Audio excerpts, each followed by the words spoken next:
এই মুহূর্তে আমরা একটি গুরুত্বপূর্ণ আপডেট পেয়েছি। আপনারা দেখুন, আপনাদের সামনেই দেখাচ্ছি। সুপ্রিম কোর্ট অফ ইন্ডিয়া এর ওয়েবসাইটে আমি এখানে এই মুহূর্তে আছি, আমাদের মহামান্য সুপ্রিম কোর্টের অফিসিয়াল ওয়েবসাইটে। এখানে যে কেস নাম্বার রয়েছে, এখানে কেস নাম্বার, ডায়েরি নাম্বার অনেক কিছু রয়েছে। তা আমার কাছে ডায়েরি নাম্বারটা রয়েছে, আমি ডায়েরি নাম্বার দিয়ে আপনাদেরকে দেখাচ্ছি। কিসের ডায়েরি নাম্বার? না, এসএসসি কেস। এসএসসি যে নোটিফিকেশানকে চ্যালেঞ্জ করে মামলা করা হয়েছিল, তার যে সুপ্রিম কোর্টে যে মামলা করা হয়েছে, আপনারা জানেন যে হাইকোর্টের সিঙ্গেল বেঞ্চ, তারপরে ডিভিশন বেঞ্চ এবং অবশেষে সুপ্রিম কোর্ট। তা সেই সুপ্রিম কোর্টে যে মামলা করা হয়েছিল গতকাল পর্যন্ত, কিন্তু সেই মামলাটার শুনানি লিস্টেড হয়নি। কিন্তু এই মুহূর্তে যে আপডেট পাচ্ছি সেটা আমি আপনাদের চোখের সামনে দেখাচ্ছি। যে এই ডায়েরি নাম্বারে যদি আমরা ক্লিক করি, তাহলে এখানে ডায়েরি নাম্বার দেওয়ার অপশান চলে আসবে। এই যে দেখুন ডায়েরি নাম্বার, তো ডায়েরি নাম্বারটা আপনারা নোট করে নিতে পারেন।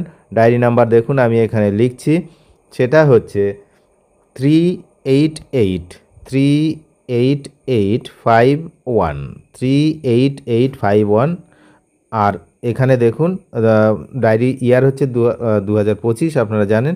এবং এখানে এই ক্যাপচাটা পূরণ করতে হবে, এখানে 8 হবে। আচ্ছা, এরপরে এই সার্চ অপশানে ক্লিক করলেই আপনারা দেখতে পাচ্ছেন। কি দেখতে পাচ্ছেন?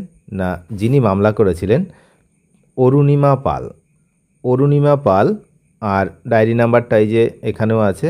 আর এখানে পিটিশনার নেম অরুণিমা পাল, আর respondent name state of West Bengal, status রয়েছে পেন্ডিং। এবার এখানে আমরা যদি এই যে ভিউ অপশান আছে, ভিউতে যদি ক্লিক করি, ভিউতে ক্লিক করলে কিন্তু আমরা এই পুরো ডিটেলসটা এখানে পাবো। কখন ফাইল হয়েছে কেসটা ফাইল হয়েছে, আপনারা দেখুন যে এখানে যে কেস ফাইল হয়েছে সেটা 18/7/2025, 12টা 1টা আর কি, 12:59 মানে 1টা। এখানে রাত দেখাচ্ছে 12:59 AM, বুঝতেই পাচ্ছেন। তো যাই হোক, আর কেস নাম্বার রয়েছে এখানে। আর এই যে বিষয়টা যেটা মেন, যে লাস্ট লিস্টেড অন 21/7/2025, অর্থাৎ 21শে জুলাই, যেটা মূল বক্তব্য। এই ভিডিওর মূল বক্তব্য কালকে 21শে জুলাই আপনারা জানেন যে পশ্চিমবঙ্গে একটা মেগা ইভেন্ট রয়েছে 21শে জুলাইতে, এবং সেই আবহে সুপ্রিম কোর্টে এসএসসি মামলার শুনানি একটা বিশাল ব্যাপার।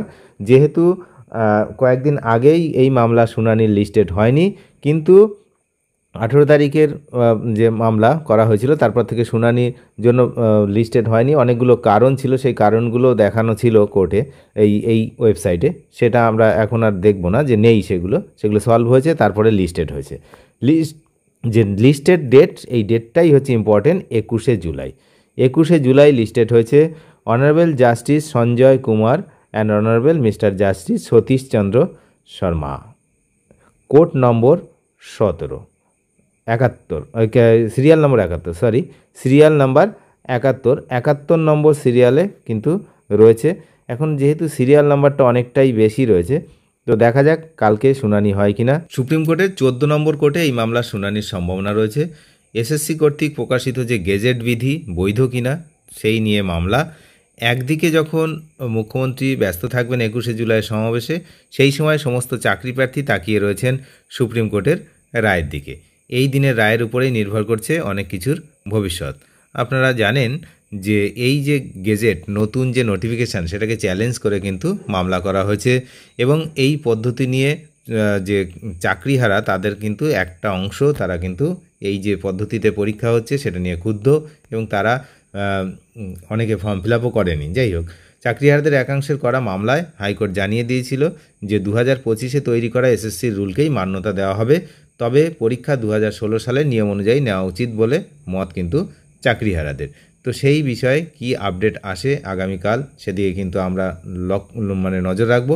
এবং মেন যে বিষয়টা, যে চাকরিহারাদের মেন যে এটা ছিল, সেটা বয়সের ছাড়, সেখানে কিছু জটিলতা, এবং পাশাপাশি শিক্ষকতার অভিজ্ঞতা থাকলে অতিরিক্ত যে 10 নম্বর দেওয়ার কথা বলা হয়েছে, সেটা নিয়েও কিন্তু আপত্তি ওঠে। সব মিলিয়ে কিন্তু সুপ্রিম কোর্ট শেষমেশ কী রায় দেয়, যে এই রায়টাই থাকে হাইকোর্টের রায়ে বজায় থাকে না কি নতুন কোনো অর্ডার পাস করেন, অন্য কোনো অর্ডার দেন, সেদিকে কিন্তু আমরা নজর রাখছি। আপনারা নজর রাখুন। চ্যানেলে নতুন হলে অবশ্যই চ্যানেলটিকে সাবস্ক্রাইব করে সঙ্গে থাকবেন। Thank you.